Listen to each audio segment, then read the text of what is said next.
राधा रानी के विवाह और शाप की कहानी। ब्रह्मवैवर्त पुराण और गर्ग संहिता में राधा रानी के विवाह का वर्णन मिलता है।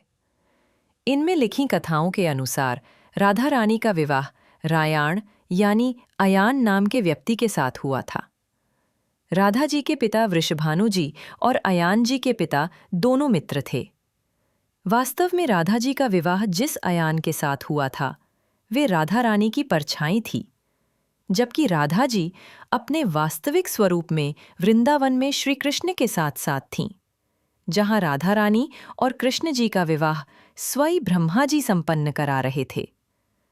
लेकिन गोलोक में मिले एक शाप के कारण राधा जी को 100 वर्षों तक कृष्ण जी से दूर रहना पड़ा।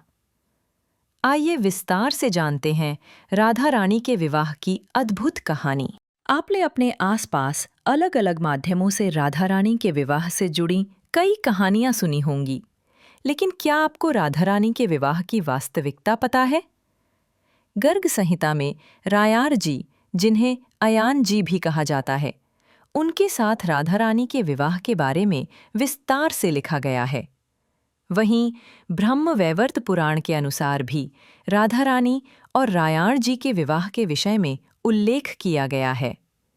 आइए जानते हैं राधा रानी का विवाह रायाण जी के साथ होने की पूरी कहानी। ब्रह्मवैवर्त पुराण के अनुसार स्वयं श्री ब्रह्मा जी के द्वारा एकांत कानन में उनके विवाह कराए जाने का वर्णन मिलता है। श्री राधा जी के रायाण गोप के साथ विवाह के बारे में भी उल्लेख किया गया है। ब्रह्मवैवर्त पुराण की कथा के अनुसार श्री दामा के शाप के कारण राधा रानी को गोलोक से पृथ्वी पर आना पड़ा था। इस कथा के अनुसार एक बार गोलोक में श्री कृष्ण अपनी दूसरी रानी विरजा के साथ घूम रहे थे। तभी राधा रानी वहां आ गई और वे कृष्ण से नाराज होकर उन्हें कुछ कटु वचन बोलने लगीं। कृष्ण के सेवक रहे श्री दामा जी को ये बात अच्छी नहीं लगी और उन्होंने राधा रानी को मनुष्यों जैसा व्यवहार करने के लिए उन्हें पृथ्वी लोक पर मनुष्य रूप में जन्म लेने का शाप ही दे दिया। साथ ही कृष्ण से एक पल की दूरी सहन न करने वाली राधा रानी को 100 वर्षों तक कृष्ण से वियोग का शाप भी दे दिया। राधा रानी ने भी क्रोधित होकर श्री दामा को पृथ्वी लोक पर शंखचूड़ नामक राक्षस बनने का शाप दे दिया। पृथ्वी लोक पर भाद्रपद माह के शुक्ल पक्ष की अष्टमी तिथि को राधा जी का अवतरण हुआ था। गर्ग संहिता के अनुसार राधा जी अयोनिजा थीं, यानी माता के गर्भ से पैदा नहीं हुई थीं।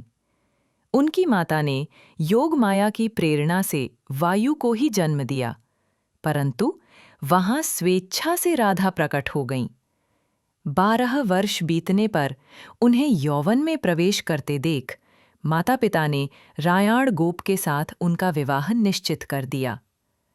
उस समय श्री राधा घर में छाया को स्थापित करके स्वयं को अंतर्धान हो गई। उस छाया के साथ उक्त रायाण का विवाह हुआ। रायाण जी के साथ राधा रानी की छाया का विवाह हुआ था। वहीं वास्तव में श्री राधा अपने वास्तविक रूप में वृंदावन में श्री कृष्ण के साथ थीं।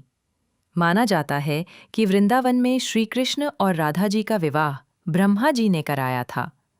ब्रह्मवैवर्त पुराण के अनुसार श्री कृष्ण और राधा जी के विवाह में समस्त देवी देवता उपस्थित हुए थे। तब राधा जी का विवाह एक बार फिर से कृष्ण जी के साथ हुआ। हर युग में राधा रानी हमेशा ही कृष्ण के साथ विवाह करती रही हैं। ब्रह्मवैवर्त पुराण में इस बात का उल्लेख मिलता है कि राधा जी सांसारिक रूप से यानी पृथ्वी लोक में रायाण जी की पत्नी बनकर जीवन यापन करेंगी, लेकिन ये उनका केवल छाया स्वरूप ही होगा, जबकि वास्तविक राधा कृष्ण जी के साथ विवाह करके एक समय बाद वापस गोलोक में लौट जाएंगी।